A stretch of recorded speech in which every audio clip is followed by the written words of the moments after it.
I am Dr. Franny Nathani, Assistant Professor at Sancheti College of Physiotherapy. And on behalf of Physio TV, I welcome all our Physio TV viewers today. So we bring yet another Physio TV session to you, but there's something special about the one we have today.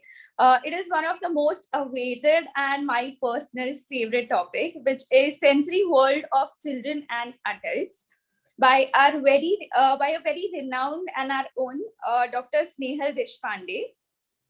So before we begin, I would like to take this opportunity and introduce Dr. Snehal.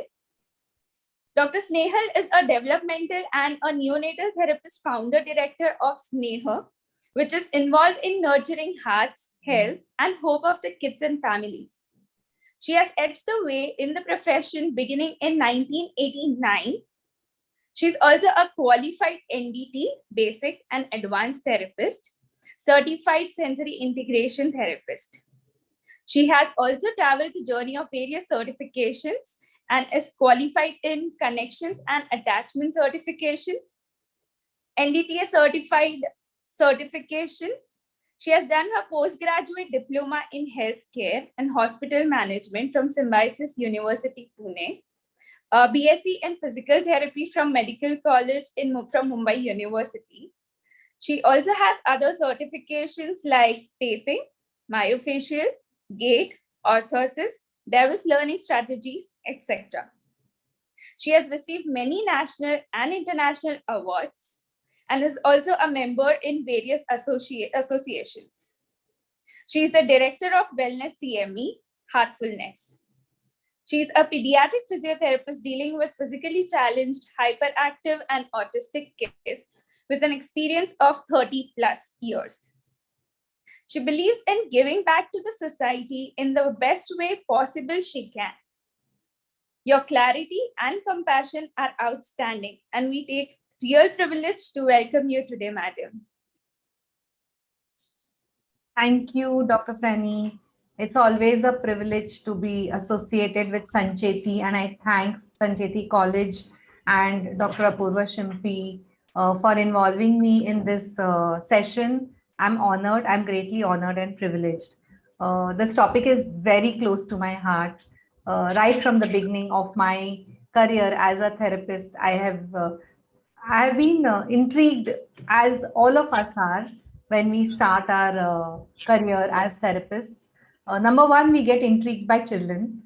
Number two, what intrigues us is their behaviors. So, the world of sensory integration, as we call it, is all about behaviors, and because the brain expresses itself in form of behaviors. No child is going to come and tell you there's something going wrong in my brain, and that's the reason I am going to throw a fit or tantrum, right? So understanding the children's behaviors and what they show us, and accordingly making changes in the environment is what SI is all about. So this is what we are going to speak, Franny, today.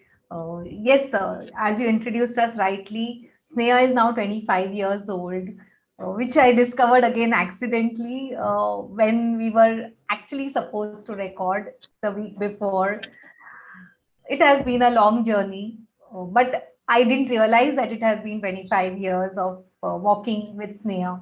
It started with a very small baby of 7 months coming to us and saying that the mother saying that she needs help to manage the baby, and that's where we started. So yes, that's what we are all about. And Sneha family is now very big. We are spread across Mumbai, 6 centers and 4 outside Mumbai. We're planning to go pan India. That's the plan. We're planning to also look at certifications in a big way, fellowships. So, welcome to the world of Sneha and to the world of hopes, health, and care. Thank you, ma'am. It's an honor to have you here with us today. I'm also accompanied by Dr. Mika, who's our therapy coordinator. She looks after Hello. everything. I think all of you all know Dr. Mika well. She's from Pune. Her heart is in Pune. She stays here. So she's going to be, both of us are going to actually introduce you all to the world of children. So Mika, over to you about to Yeah, introduce yourself. yeah. So I'm Dr. Mika, and I'm working with ma'am since the last 3 years, and I really got inspired because of her to the world of pediatrics. And after I did her SI workshop in Sancheti. Yeah, so let's begin. Yes. Let's Yes. begin and go on a roller coaster ride of sensory integration. Yes. So I'll share my screen and maybe in between we will show you a few of our kids. We have taken consent for them, Frenny, so that shouldn't be a problem. We have taken consent from the parents for the videos No, to ma'am. them for education. Okay. Absolutely not. So Just go ahead. the sensory world of babies and adults, it's why I said adults is everyone feels that sensory problems with integration lie only in children, and children outgrow these problems. It is not like that. The problems which adults, the problems which individuals face are very different when it comes to becoming an adult. And I very well remember this particular episode, Frenny, where one of the psychiatrists, Dr. Sangle from our Hiranandani hospital, she said, Snehal, I have a 26-year-old and हम थक गए उसको देख के, उसको सब दवाई दी है, can you handle him? I said, what is his problem? She said, what not? Ask me. So he had a history of broken relationships. He could not continue with relationships at all. He was on all antipsychotic drugs, whatever drugs they could do to stabilize his psyche. And he walked into the hospital. I said, try karti hu, ma'am. I really don't know because I've never worked with adults and I don't know that such problems do exist in adults as well. So he came to the department and I didn't know what scales to use, when you're a therapist working with children and suddenly adult ADHD walks into your clinic, you don't know what to do with him, right? So I took his history. I had to take a direct history, not a caregiver history. And I found that in the history that he had issues in early infancy. As a toddler, he struggled to pay attention even in class. And then I came to understand he was topping the class. Cognitively, he was just there. But he said that when he was working for a company called BG then, and he said that when it comes to the boardroom, ma'am, my manager really wants me there, and he knows I can give him the best decisions. But I just sit and twiddle my thumbs, break pencils. That एक meeting कब खत्म होती है यार? I think many of us do undergo these problems, and we feel hyperactive nowadays, especially with this coming in. I think the mobile is causing a lot of distractions to all of us, and our attention span has itself reduced. So, normally, naturally, also, as you see the evolution of human beings or humans, the introduction of gadgets, as Dr. Amishi Jha says in her book, which is called The Peak Mind, we are all distracted human beings, we are distracted people. So this particular person said that was the first symptom he gave me. He said, I can converse for some time and then it goes. The interest just falls away. I feel, I've done it. Then I said, Jim, after doing the entire sensory profile, I found that his vestibular system has an issue. And also, so does his tactile system, his behavioral system. So there were a lot of issues which came out in a sensory profile, the adult sensory profile, which I did. And I said, I think you have a vestibular problem. So I didn't know how to put him on a swing. It would have been very embarrassing. So I introduced the concept of going to a gym. Madam, I gym karta hu, mere muscles dekho. So that I didn't have any answers to that. I said, see, I was very frank and authentic. I said, see, I've been in the world of children, and you're the first adult who's coming to me with such problems. Let's see how we can work with you. So we tried the contemporary work of TheraBand work, proper receptive exercises, and then after a week, he said, Madam, kuch farak nahi pad raha hai. So I said, do you mind if I put you on that swing? He said, Madam, kuch bhi karo, I want to get out of this. And you won't believe the first time I put him on the swing, he froze. He actually froze. And then we started slow, gradual, adaptive responses using the vestibular apparatus.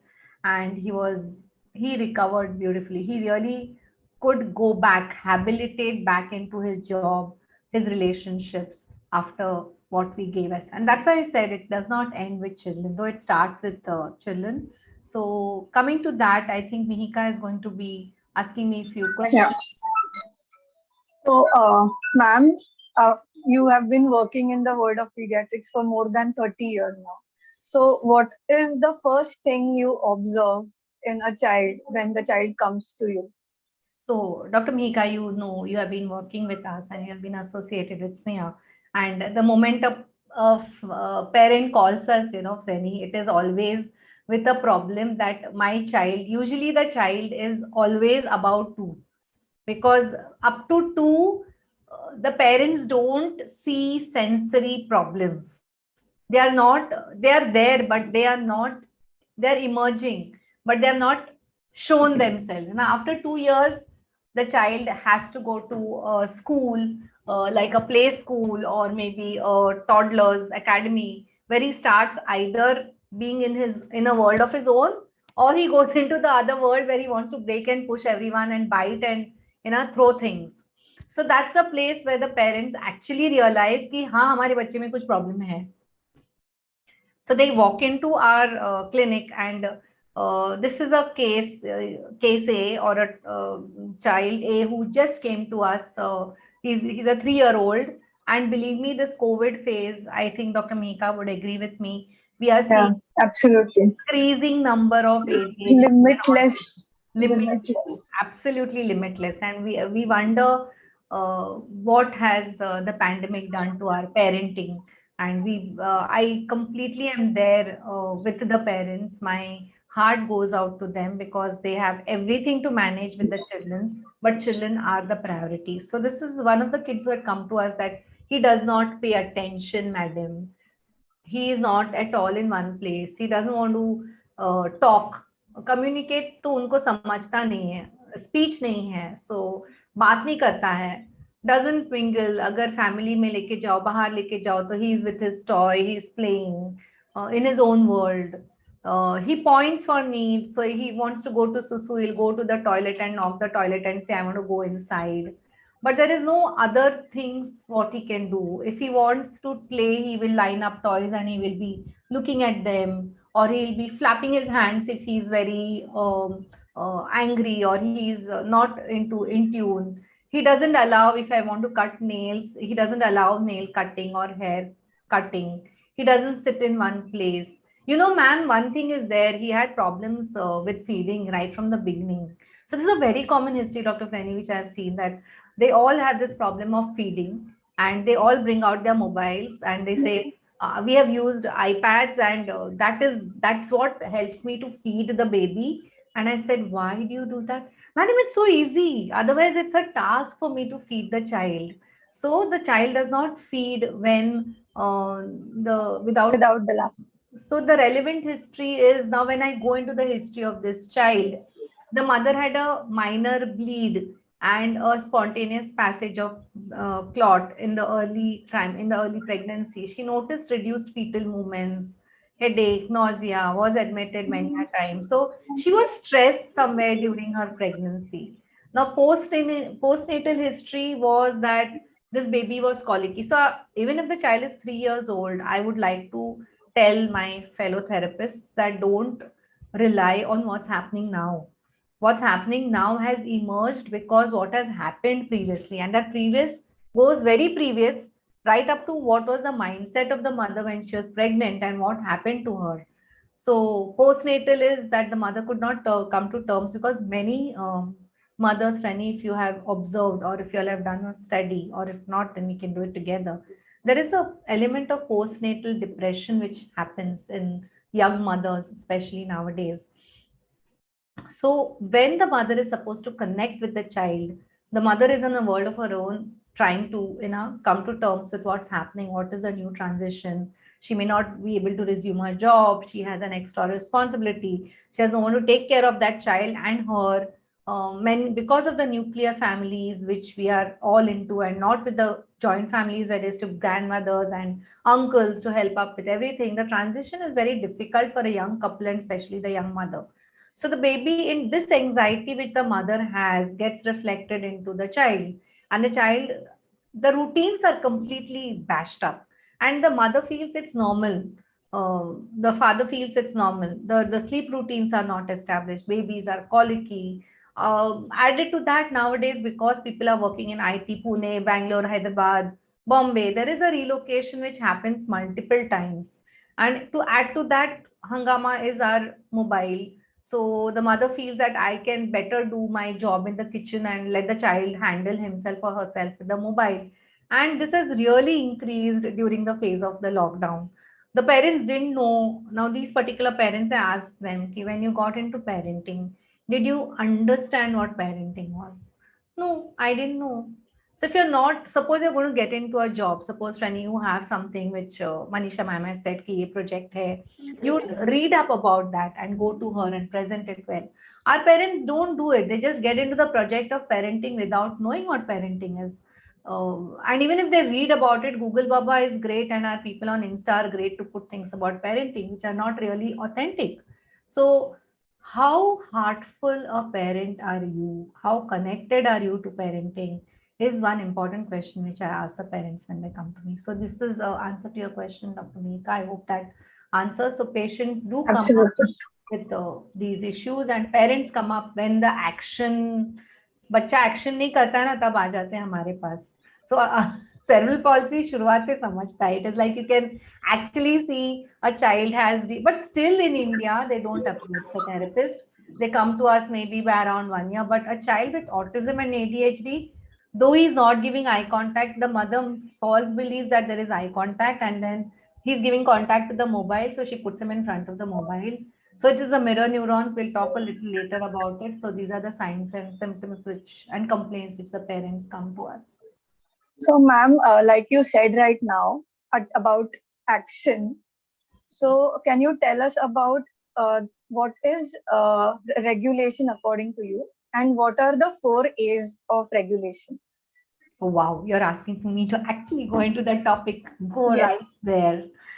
Okay, so most of the times when we see the patient comes to us for action, as we said, he or she is not wanting to sit in one place. Now let's understand what's really important to the child. Okay, a little one. So this is a very important slide, my dear fellow therapists. We have to understand for as a little one who is growing up with parents, what becomes important is my relationship with my father and mother. I want them around. I want that circle of security to tell me or where I can go back. And that's where my connections and attachment comes into picture, my understanding of this. By the way, Frenny, I'm doing masters in psychology also. That is something which we forgot to mention because I really got interested into the emotional part of the whole story and the mental part of the whole story. So I felt that as a therapist, we are also looking at being walking the way together, and that when you look at the wellness of the family, it is complete. It is not just one part of it. So as a child, you know, Fanny, when kids are kept into put into nurseries, they cry for the first time. The baby is like in a shock, but that doesn't happen when nursery starts. So one yesterday when we met one of the parents, the same one, the 3-year-old, the parents are IITNs, and the mother gave me this history that at 4 months of age, the nanny took over her role, and she used to go to, अभी IIT है तो campus में रहते हैं तो पास ही में तो office है. That was her thinking, and she started going to office. Now the little one, I said, did you see any expression that the child showed that he's missing you? So then she says, now that you ask me, ma'am, there were many instances which he did try to show me that he missed me, but I did not realize that that would cause a problem. For me, my parents kept telling me that it is normal, it's okay, the child will get used to the nanny and you will manage. So the grandparents, of course, cannot stay in the campus and they stay somewhere outside. And the separation is what the child really doesn't look out for, because the nervous system is just getting myelinated, forming. They're still not understood what the world is like, and the mother leaves them. And that does not mean that if there is a need, so many mothers who are from the lower socioeconomic strata, they do want to work. But I would say then think about what you really want to do, how you want to phase out your life. This is what my advice to young mothers is. So relationships, separation, involvement in the child. So if you're going to go out for work, to work for less hours, come back and get involved. So don't get involved. See, there was some, even my mother worked. Okay, I used to stay with my neighbors, later on alone. But this single most device which has come into our life disconnects us from our kids, and sort of their mood, their affect definitely goes in for a toss. They don't, so this is all what is important to them. How my parents connect to me, how they're involved in giving me food, or does my mother go to the kitchen and just offer the food to me. Their self image, the anxiety level, the impulse control and transitions, all this make the child what he or she really is. So seriously, you can say, are you asking me to self regulate that little one in the picture? So am I even capable of thinking? So this is again from a research which I found, that when does a baby develop consciousness? Very important to understand. Okay, you can see that fuzzy, that baby, he's with sparkling eyes, and everything is on. They are trying to do a mapping by doing an EEG of him, and they have found that babies do display glimmers of consciousness and memory as early as 5 months old. So, how do you, what do you look at self regulation as? We look at self regulation as an ability to sort of calm oneself down, and that becomes a roller coaster for the parents and for the child. And what can we do about it? So, going on to we cannot control our mind, and our mind is constantly going here and there, but we can regulate it. So, regulatory behaviors indicate a state of well being, and they are observed when the infant's self regulatory abilities support the social and environmental demands placed on them. The stress behaviors, as we all know, when we are in stress, there is the what is it? Fight, Fight, flight, flight, and freeze, fright. and flee. Freeze. Okay, four things. Now, we all know that what it is to going to fight. The child will either cry like that, what you're seeing, so he's fighting. They flee, they go away, and they do whatever they want. Freeze is something which is not an understood response by the parents, because if you see the child, he's freeze, he's like there, not responding. Okay, so if he's not responding, parents think shant hai bichara, theek hai. But that freeze response is something which we need to understand is a problem which is with the self regulation. So each of these processes, Dr. Frenny and Mika, the 4 A's as we call it, are the 4 pillars of self regulation. So when a parent comes to me with action कि मेरा बच्चा बात नहीं कर रहा है, मेरा बच्चा attention क्लास में नहीं बैठ रहा है, he is not sitting into the classroom, he is not giving me attention, he is not speaking, he is not forming relationships, all those are the tip of the pyramid, which is the action. So I always go on to the base of what it is, and that is your arousal. Okay, now when you look at arousal, attention, affect and action, this is what is the pyramid which contributes towards your self regulation. Now arousal, all of us know, I hope you all are in a state of arousal, that Dr. Snehal Deshpande is talking and we are listening to her, and you're not droopy and not drowsy. So the ability to maintain the state of alertness and the transition. It is not only being awake in the morning and getting up and looking at mama and saying, oh, I don't want to brush my teeth because I don't feel very comfortable when you want to brush my teeth, and I throw a tantrum, my arousal goes high. So that is where we as therapists assist the parents to understand how the arousal goes up and goes down according to the needs of the task, etc., etc. Then comes your attention. You can see those two little ones paying great attention to what's happening there. It is not only the ability to focus, but also the ability to selectively focus on what is needed for that desired task. The third thing is affect, my expression. Am I expressing well? Am I showing it? The emotional component of behavior. And the last but not the least is the action for which they come. So, Dr. Fanny, if you know, if you can understand that as a sensory integration therapist, I should be able to first understand what are the 4 A's, and also, what to say, to convince, not convince, but align the parents to understanding what the 4 A's in this little child would mean. So just let's look at what the under aroused, as I said, I hope you all are not like that in my talk. I don't usually, I see to that each of you all are not over aroused or under aroused. So this is what the over aroused and under aroused child will be. And we score the under arousal or the over arousal. The optimum being 5. If the child is over aroused, it goes on to 9 or 10. And I ask the parents that where is your child? And usually when you observe it, they're either under aroused and they do something to regulate to come to an optimal level, or they're hyper aroused and they do something. The attention, as you can see it is not really the ability to attain, but it is also the ability to sustain attention during the task. So if I draw that pink flower and the green stem, if I want to get out, and this kid had this issue. She's a kid who had, whom you can see there is a cochlear implant which is there, which has been given to her. 1 minute, if I can see, annotate. Just give me a second.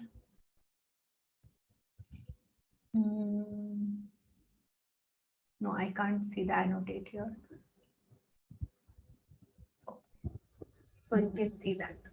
So you can see the cochlear implant in her, and she had come to us. Now children with cochlear implant have tremendous. Yes, you draw the issues. stem and the leaf. Now next flower, come and do the next flower. Your See, now she got this up. one. But this has now improved with therapy, and now she's able to sustain her attention for quite some time to finish at least those 3 to 4 flowers.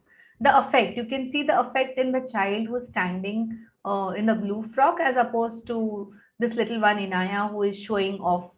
You can see the emotions. It's the emotional component of behavior. If I don't express, if I don't see Frenny, I'm lost. I cannot see expressions. So whenever there is a call which is happening, I always want to see people's faces and understand that they're understanding, they're responding to me. And that's important, right? On Zoom calls, it becomes very irritating when you don't see, you just see the black screens and you say, oh, there's no one there to respond to what I'm saying. So that is the effect. It is inherent. It is social. It is what makes us human. And action, Dr. Fanny, that some kids, if the ambulance nowadays comes, we want to say, I don't hear it. And the other one is sitting, she's not very happy, but she can calm it out. And there are some kids who are like what you can see, the red one jumping around, and the parents say that they they either jump on the sofas or they tend to spin around or rock around. So these are the kids who show the action bit of it. So see, we are all sensory human beings, and we understand that the brain development is homogeneous. It happens internally with neurons connecting. But वो neuron को connect करने के लिए बाहर से कुछ information आना चाहिए ना. It has to be there. If I don't see anything around me, if I don't see my parents, if I don't see any toys around me, I just see the fan and I see the curtains and I see the nanny on her phone.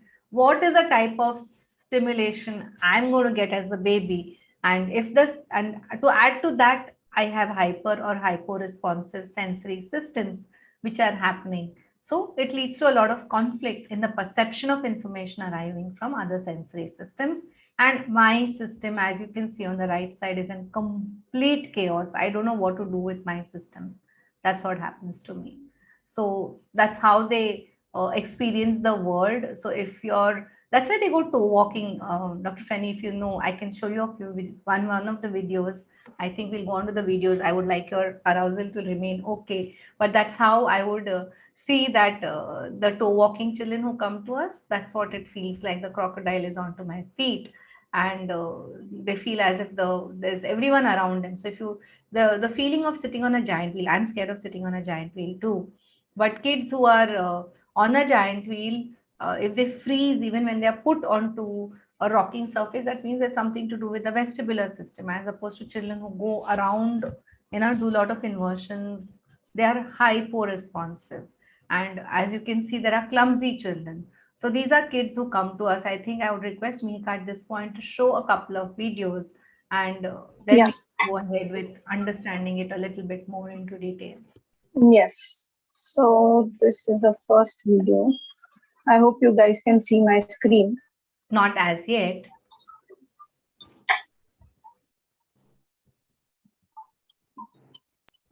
Can you? Yes. Okay. So this was a kid who had come to our Chembur center. If you can see this, you can observe how he's going on and on.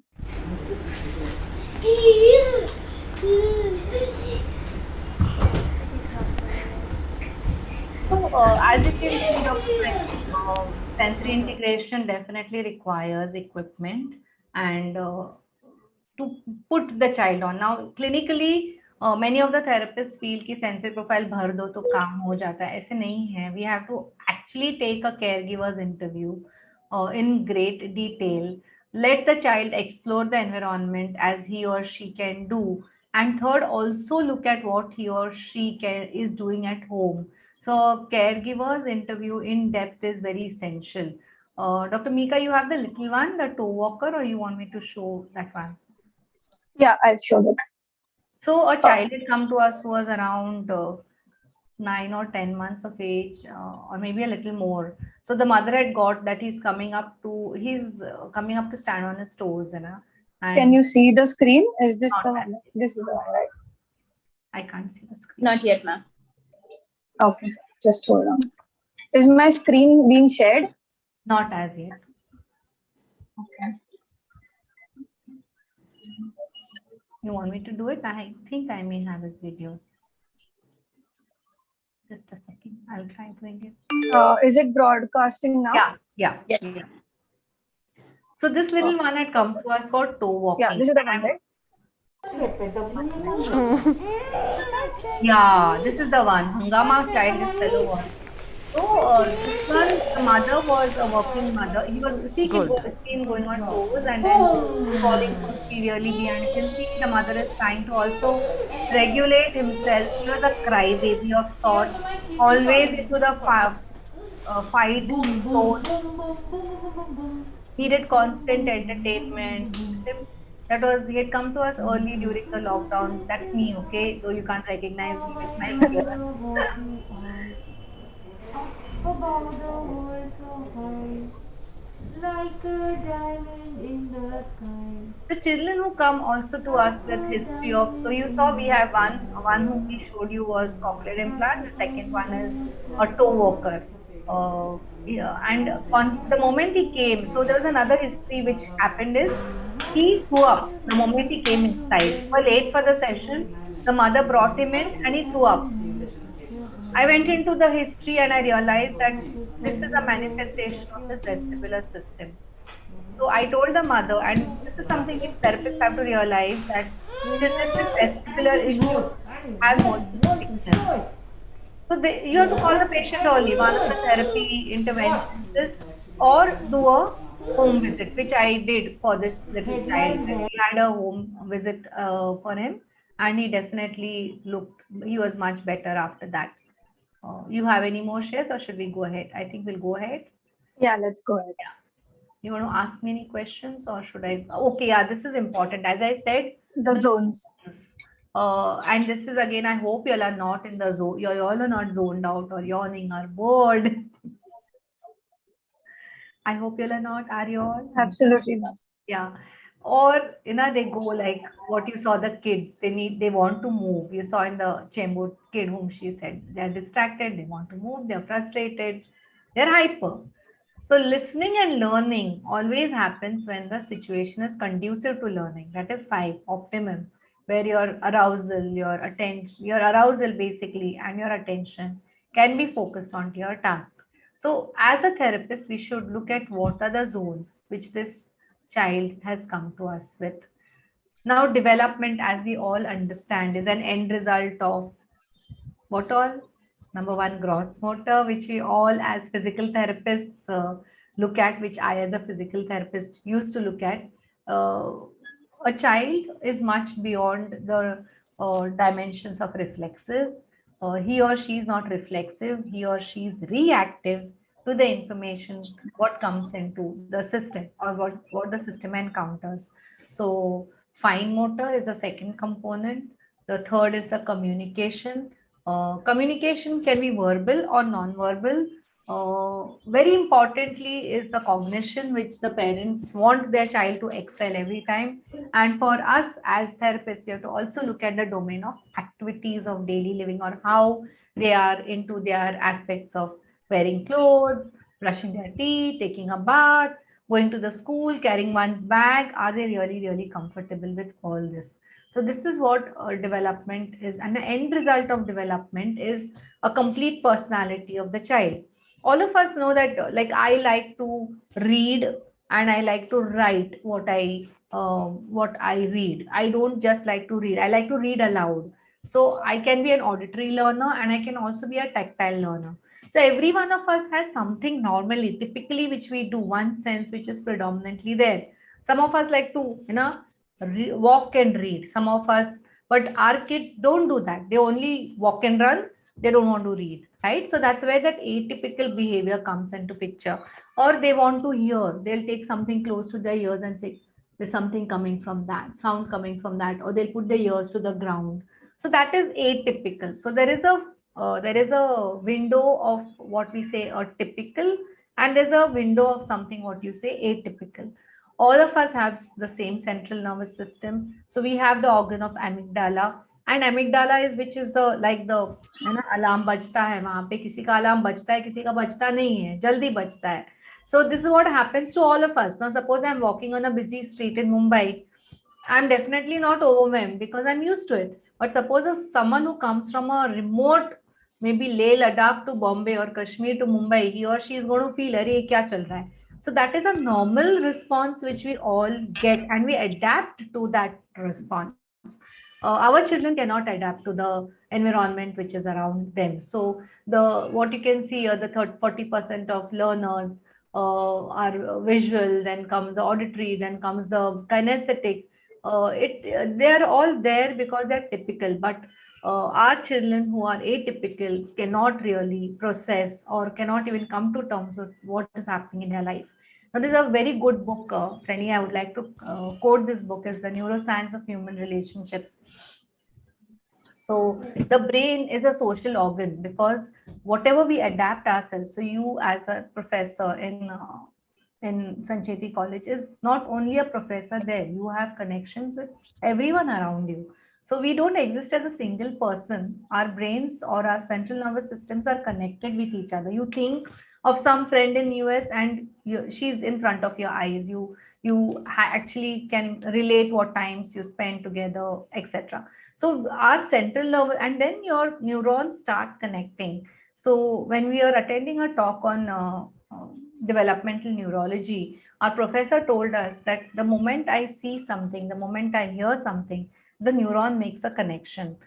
The moment I don't do it, the neuron does not make a connection. The moment there is no stimulation, or the stimulation is barred because of something which is coming in the way of my learning, the connections are sort of not there. And that's what neurophysiology is all about. So it is our power of being with others which shapes our brains. And a positive experience is very important from the very beginning. Now, again, as a connections and attachment trainer, and all of us know that when we are scared, we don't learn. One day before our exams, whatever goes in is not what it is. So it's better not to study at last minute. Being prepared for the whole journey is important because we need to be as normal human beings, feel safe, feel satisfied, and feel connected. And that's where your experience is completely different, and that changes the structure of your brain.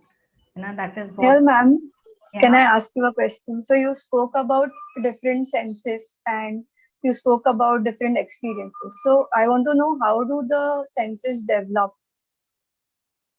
In Very, what very. order?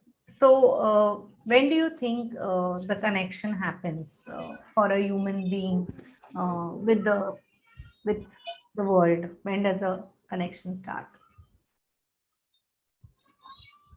Now we are all hyper connected with our mobiles, isn't it? Now I'm not asking you all about that Dr. connection. I'm Framing. taking your exam now.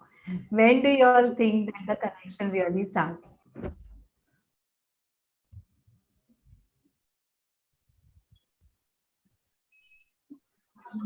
Can I answer that question? Penny, you want to say Yes. something?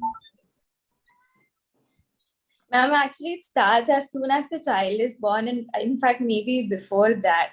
So that's a thing. So it starts much before. The need to connect, starts at the time of conception. So there's a lot of research and science behind this, and there's a complete perinatal psychology and neurobiology which is going on, studies in epigenetics, where the need to connect begins at the time of conception. The cells, one cell will not remain as one cell, it multiplies into another cell, and finally there's a complex organization maturing into something which we call as a human infant. So that's how the connection is really, it really starts. And that's where we say the programs for a mother in the pregnancy are very, very important, because he or she, the father and the mother, both need to understand that the environment what they give to the child around is very important. It is not only after the child is born. But yes, as Mihika has asked me a question, I will say this, that the tactile system is the first system to launch, because the cells start forming. Uh, then comes the olfactory and the gustatory system, and the auditory system. All of us have heard about tales of mythology where Abhimanyu was inside the womb in Mahabharata, and there was how the chakra viewer, how to get into that circle of warfare, a technique of warfare was described to him. And then before he could, the whole thing was complete, something happened, there was a pause, and how to come out was not told. So when he was into the warfare in Mahabharata war, he could enter, penetrate the chakra view, and he could not come out of it. So the auditory system is much earlier formed, and then the vestibular system, of course, comes there.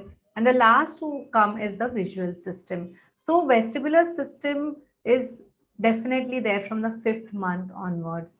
The gustatory and olfactory come there with the tactile system, and these are the sensory systems which develop. The way we look at prenatal development is that we have to make the mother understand that she has a living infant, living fetus within her system, and she needs to take care of herself, because what information she is giving to that baby ultimately determines what the baby is going to be. If she or he is, it's like me sitting here without an AC, I'm feeling a little hot, definitely, but that's not affecting me.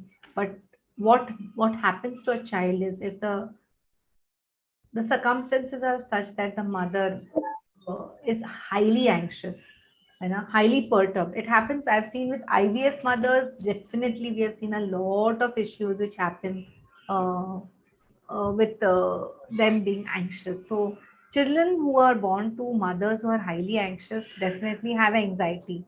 Definitely will show that anxiety in form of colic, in form of sleep patterns being affected. And that's where I would again come to another slide. Just let me see where that slide is.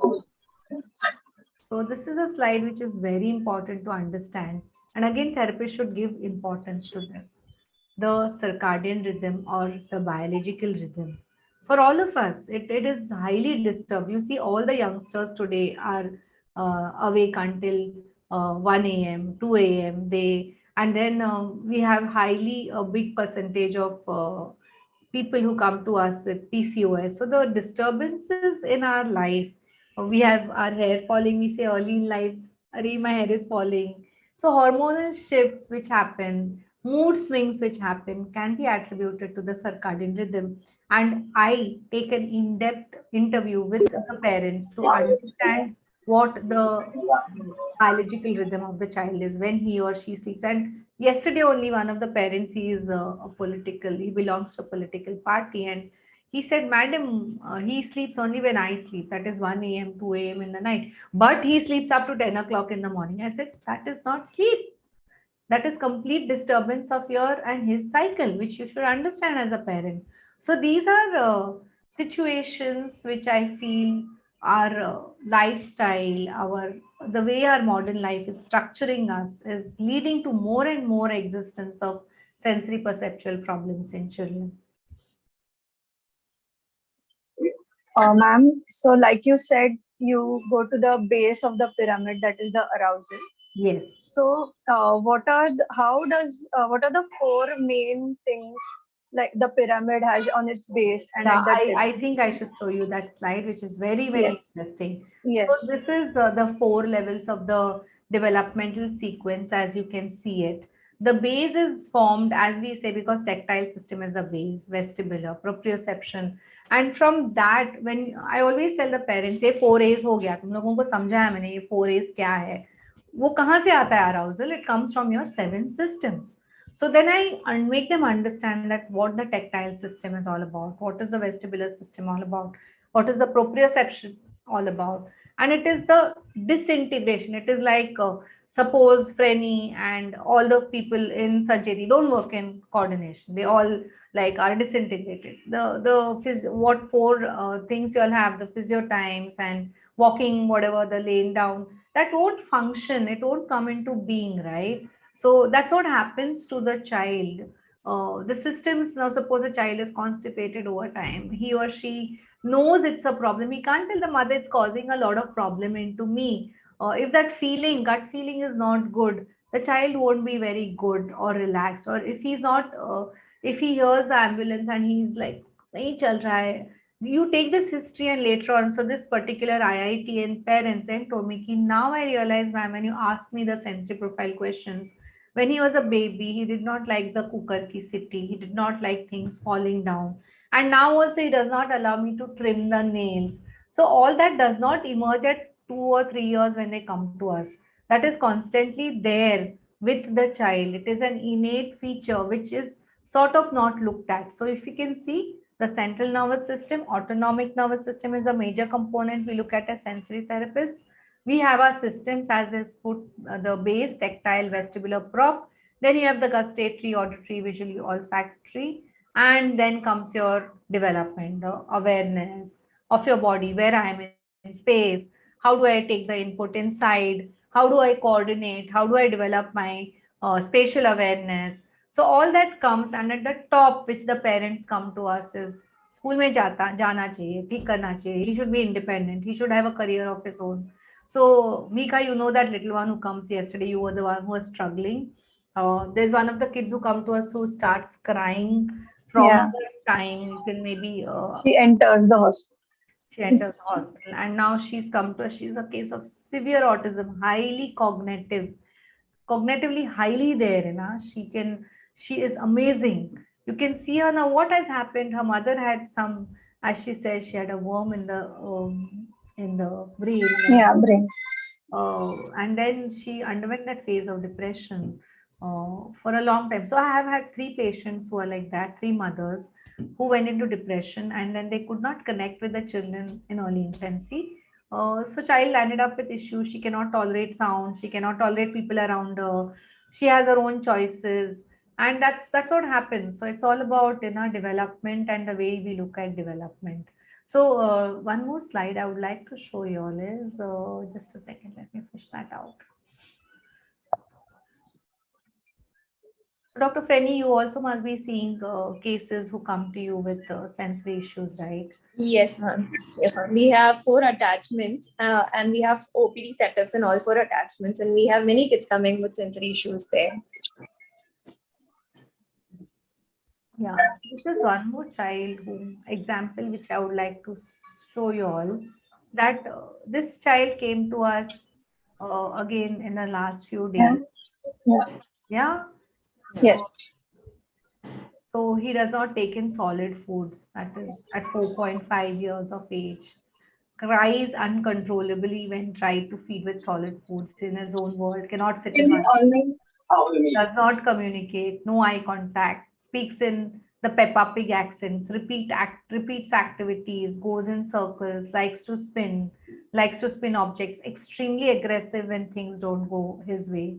And relevant history is reduced fetal movements last month of pregnancy. He had feeding issues post birth, difficulty in sucking, which he was put on formula, and it continued until 2 years. Still uses the milk bottle with a nipple.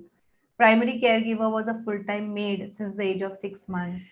Screen time was more than 6 hours since he was 11 months old. Family neglect and denial of the condition till the age of 2 years. So this is what exactly what happens, and it is very important to strike the iron when it's hot. So when they come to you with an action that ye nahi ho raha hai, connected, emerge, let the mother emerge. Then she says, and then they come to a conclusion, oh ma'am. But again, you should not make the parents feel guilty. So if you make them feel guilty, you have lost it. We are here to nurture them. We are here to create a hope unto them. So it's very important to make them feel hopeful, make them feel that they are in control of the situation. And that's where I put the parents at ease by giving them meditation techniques, by calming them down and telling them that they have to take care of themselves more than first taking care of their child. And that's the first step. So I always say that your skills as a parent will not emerge in anxiety. It's like if we are in a flight and fright mode, we will not perform well. For performance, always you need good conditions. So I always ease them out and I say, and that really creates a good atmosphere at home. That's what the kids need. So that's where, Mika, you want to show that other kid whom we had kept to be shown. Yeah, just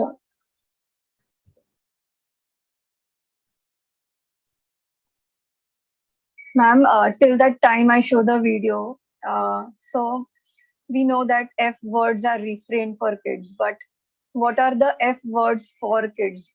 Yeah, so this is a concept which is actually put up by Dr. Rosenbaum for children with cerebral palsy. But it emerges that every child who comes to us, if we don't see, I can see from my experience, I can tell you, Franny, that when I was in Vadia and when the concept of sensory integration was introduced, we used to all give stimulation. So many people still continue that stimulation. कि वो 7 textures है, वो textures ऊपर नीचे करो, तुम्हारा tactile system सही में आ जाएगा. ये सही में कुछ बनता नहीं है. So because we are human beings, understand, suppose I mean, I always tell therapists, if you're going to give sensory integration, do it on yourself first.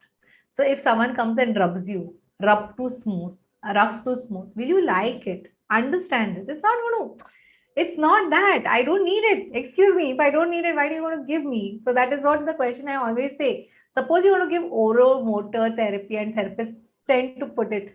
I always say go and put it in your mouth first and then see what it feels like, you know. So this is something children usually come to us like that, like a wardrobe which is completely disorganized. Families come to us disorganized, and we have to integrate. See, the word itself carries the whole meaning in it. Integration. So how do you integrate families?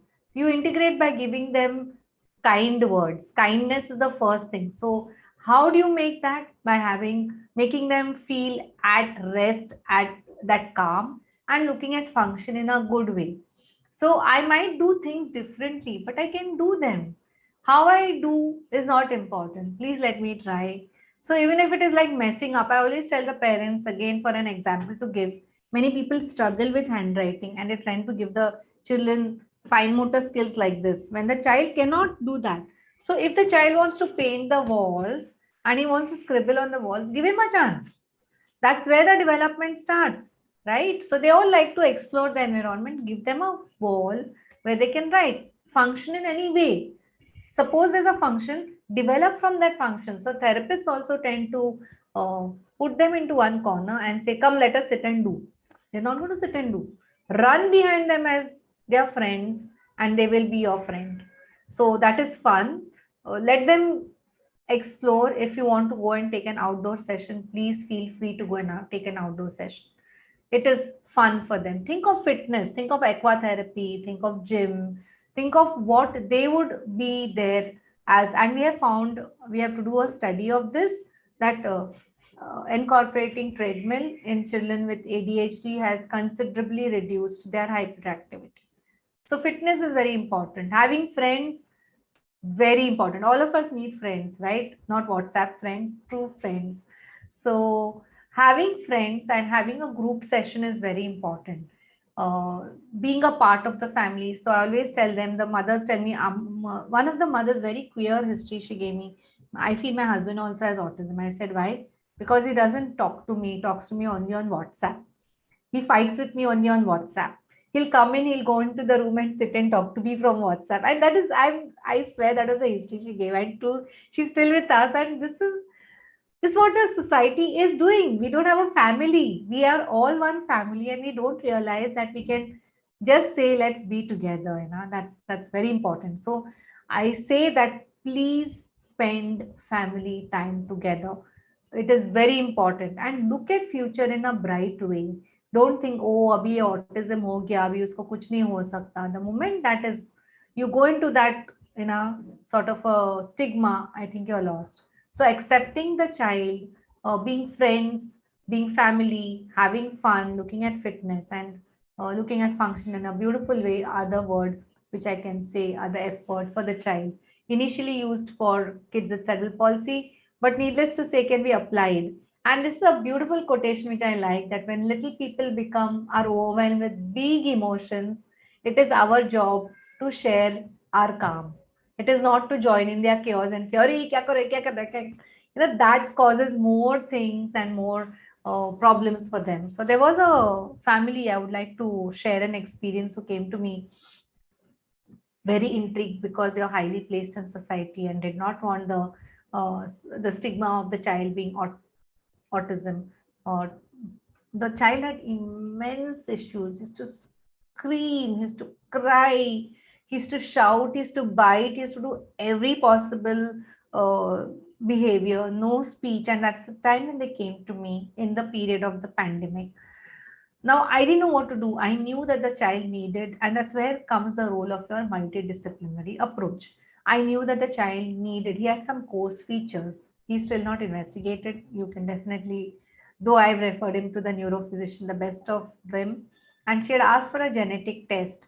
They still not have gone in for the genetic test because they don't want the stigma on themselves that there's something wrong. So he has coarse features. She has put him on, I mean, he's on Risdone. So working with families, working with teams is a part of your uh, work. You have to know how to, when to refer a child to a neurophysician, how the drugs work, and when to give, when not to give. So then she came back to me. She said, "Nahi ban raha hai, madam, ye nahi sun raha," because she's not putting in effort. See, therapy is not a job of maybe 30 minutes or 1 hour. I say that the brain is with the child and the environment is in the house. So unless the brain gets that information 24 by 7, that's not therapy. And she was not giving. So then she said, "Nahi, madam, kya karu?" I took him to the football soccer field, and he was doing well. I said, "Wonderful. Discontinue therapy." I told her, "Take a break. You feel good about it, just take a break, but be in touch with me. You can connect with me with whatever problems you have." For 6 months she tried all her stunts of going to the soccer field, taking him running, doing this, doing that. Then she came back to me and said, "I think he is doing well, but I think I need your help." I said, "For what do you need my help? Can I understand that?"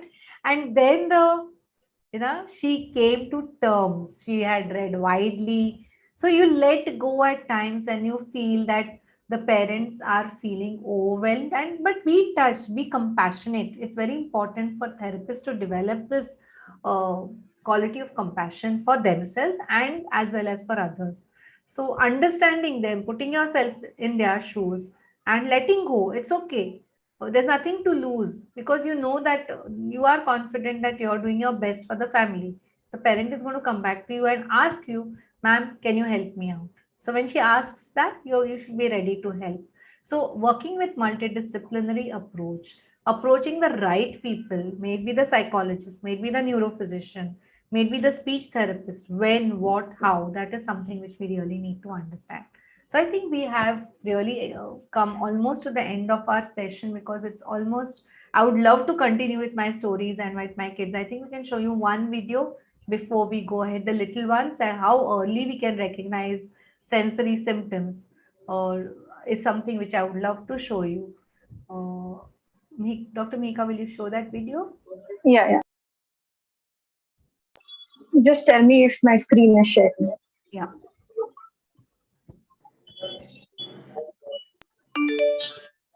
Yes. Yeah, can you see it? Yeah. Okay.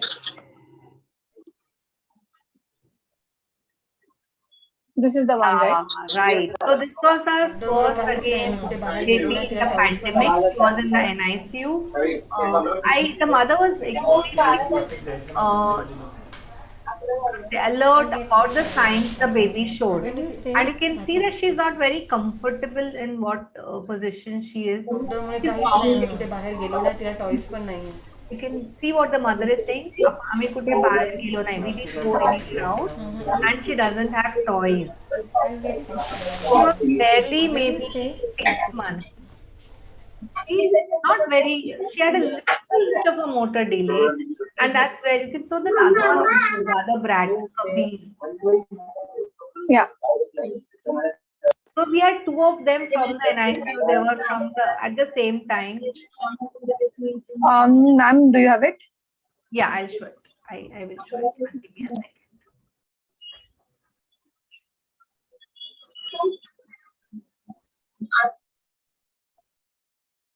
So I escape out of this. Stop share. Stop share.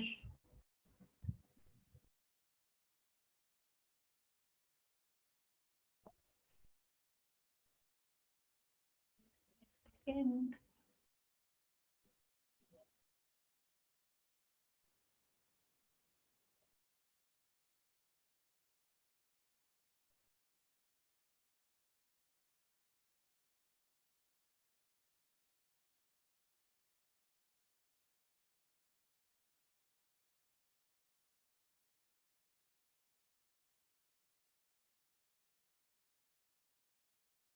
Now what in their folder only Krishna is coming. Just give me a second. Be patient and I will show you Kabir. Because Krishna and Kabir are two ends of the spectrum and had come to us at the same time. And that's the reason I want to show you all Kabir, because you can get babies of different types. So this was Kabir.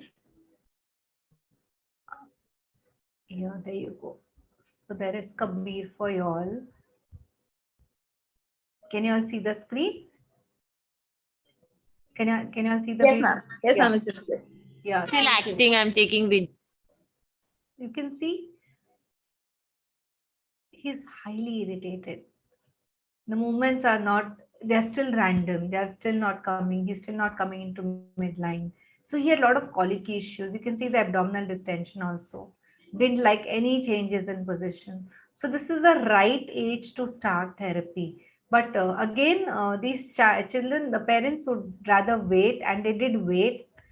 This particular set of parents, and they came to me a little later with a delay in motor and sensory milestones. That's Kabir.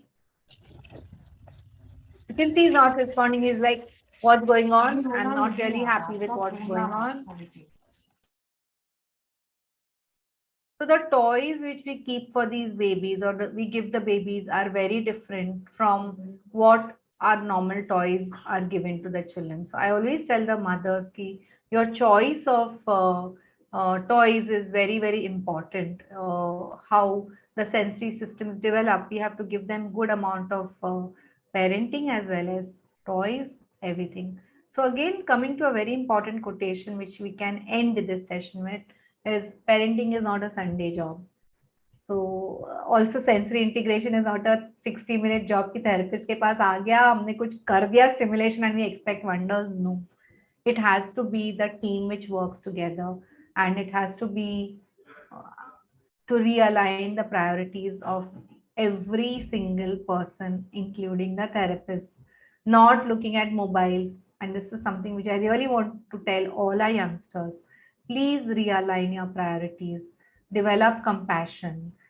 Becoming a therapist is easy, but becoming a human being and aligning ourselves to the goals of humanity, which our parents, our kids need. So the parents' goals should be not looking at forcing them to do what they cannot, but developing self-awareness, managing emotions, how to manage stress, how do I connect. So these are life skills which we need to develop rather than looking at anything else. So with a beautiful quotation, which I love, I would like to end this session, that if an egg is broken out by an outside force, life ends. But if an egg is broken by an inside force, life begins. Great things happen from inside. it is up to us to understand the process of transformation. So also as sensory integration therapists, don't give stimulation from outside. Let the senses speak and let things emerge from inside. Thank you. Thanks a lot, Dr. Frenny, and thanks to Sancheti College and every one of you for having me there on this show. Thank you so much, Snehal ma'am. That was a wonderful presentation. That was a wonderful session, and it was indeed very enlightening. Thank you so much to your coordinator and Dr. Mihika. You wonderfully coordinated Thank you. the entire event. And ma'am, I know you have another meeting like in a few minutes, but if you don't mind, can you just take one question? Yes. Okay, ma'am, I would just like if you can tell our viewers a little bit about sensory diet. What is sensory diet? खाने की चीज है. So as I said, it's going on diet, needless to say, but that diet is to put the 4A's in place, number one. So the objectives of making a sensory diet is to put your 4A's to get your biological rhythm or circadian rhythm in place. Understanding the child's lifestyle and modifying the child's lifestyle, looking at what makes him hypersensitive, hyper aroused, what he's hyper sensitive to, understanding his likes, understanding his dislikes. We create a program for the family to go back home and to give to the child. So suppose a child, for example, I'm giving you, he or she does not like to brush. He or she will chew on the brush. That's the history that they may give, that he doesn't gargle or he doesn't spit and he wants to chew and throw the brush. So how do you modify? What modification would you make in that activity so that he can, what element of your therapy would you put into that activity so that it becomes pleasurable or it becomes an adaptive response that he accepts a brush? So this is what will go into a sensory diet. He does not like food. He'll come to the breakfast table and he'll sit and he'll run away. So is he not liking the smell of the food, or is he not liking to sit in the place? So evaluating that particular scenario and then putting into a thing like, suppose the smell of the eggs is not very comforting to him, or the smell of the fruit is not very comforting to him. Understand that. So it's not a one-way process. It has to be a family orientation to the problem or to the entire scenario. So the mother just not, many therapists also make a mistake of taking the कि कभी खाना खाता है, क्या करता है, that is not important. He may sit on the table and he may run away, but asking what makes him run away will give you the clue to the sensory diet. Or suppose he loves to play with water. Once I take him to bath, हाँ वो bathing करता है लेकिन वो बाहर नहीं आता है. I said bathing करता है means does he apply soap? No, he doesn't like to apply soap. I said then what? He plays in water. So understanding that the child likes to play in water but does not like to put his anyone putting the hands onto his body is what where you would add your sensory diet. So likes, dislikes, moments of fear, moments of happiness from the child's diary or daily diary of how the child can or should not do would give you a good clue to making a sensory diet. Thank you so much, ma'am. Thank you so much. It was indeed a very enlightening session, and I hope our viewers literally got a lot many things to learn from it. In fact, there were many slides that I actually captured. I really liked them. A few of them were, first of all, it was about the development of various systems. I loved that slide. Followed by the pyramid of learning, and then feed the roots and not the leaves. And the best thing I found about the entire webinar was how you emphasized on taking care of the mothers before the kids. Like how you beautifully explained it is the issues, either with the moms, either they're anxious or they are depressed or any other issue, and how you beautifully emphasized on how taking care of the moms before you take care even of the kids. I really loved that. And I think here we come to an end of our today's session. I extend my deep gratitude to Dr. Snehal to take out some time from your busy schedule and grace this event. Thank you so much, Dr. Mihika. You wonderfully coordinated the entire event. The talk was very enlightening. It was beautiful. And thank you to our principal, Dr. Apoor Shimpi, for providing immense support to make this talk successful.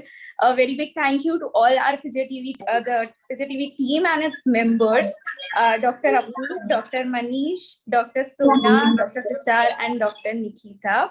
And lastly, thank you to all our Physio TV viewers for your contribution to our successful end. So Thank you. I, Dr. And, Shani we would Nathani, also invite you to our workshops. So you all can keep in touch. We may have one with Sancheti also. absolutely, ma'am. That would And be a also our pleasure. own sensory integration. I love teaching or maybe sharing. More than teaching, I think I love sharing experiences. So you're welcome to learn from the experience anytime. We It also was have an honor to have you, ma'am, here. IDPs, learning development programs for therapists.